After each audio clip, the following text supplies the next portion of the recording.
Miss Smith, how are we? Great, good to hear.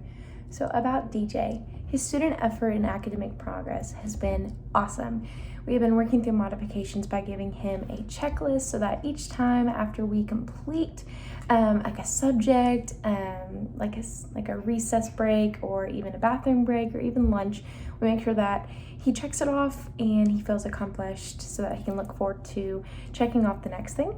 So that has been super awesome. He has been very diligent. We've had times where we've been a little bit sluggish and, writing our answers, but we are working on motivating him a little bit more. Just giving him maybe a shorter sentence to write, or maybe an incentive on getting those things on our checklist a little bit more checked off. Based on his student behavior and social skills, I know that he can be a little antisocial at times, but he is really blossoming out of his shell, which is super great. We've seen a little bit of him taken aback when it's in huge group settings. Sometimes noise gets him a little irritated. So I have made sure to kind of quiet it down at times if we ever have videos playing or there's a bunch of noise. We try and keep that on the down low. But how is he doing at home? Are there any things that you have found helpful with his behavior that I can probably implement into the classroom? Okay, great, awesome. Just regular check-ins are great, giving him certain stimuli as, manipulatives and stuff that he can work with. That sounds great. I think that will help him get a little bit more focused and have more positive academic behavior. So we will definitely be trying that in the classroom. So do you have any questions or concerns about him, or maybe that you've seen with his work being sent home?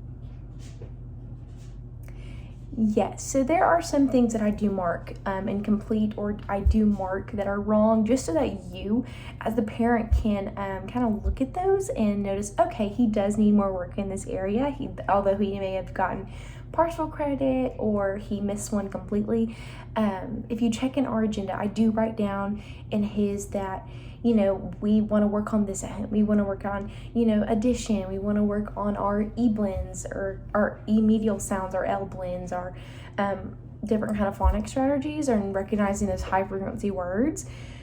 So kind of my student, going into student goals with him, what we're going to do is do some more like one-on-one with him, making sure that in between each lesson, or when other kids are working in partner work, or working on copying answers, or working on their iPads, I can pull him aside in the general education classroom and kind of go over a little bit more. I know he is pulled out for specialized instruction with our SPED teacher, but he is doing great. So we're just working on getting him a little more vocal, but obviously in a more quieter setting.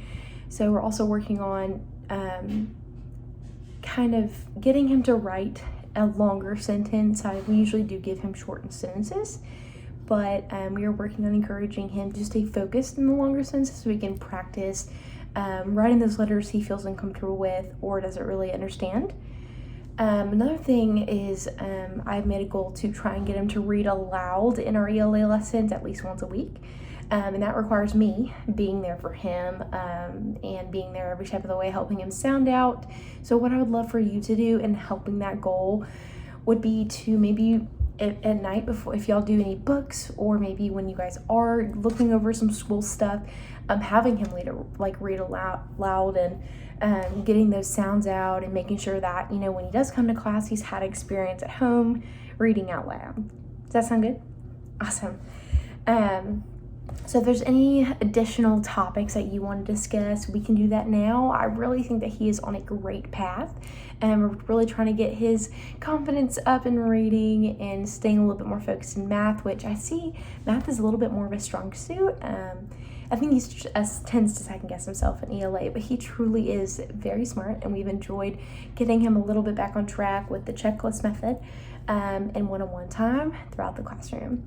So if we do not have anything else, it was great talking to you, and I will forward our notes to you through email just about our goals and his behavior and social skills as of now in the classroom. Thanks so much.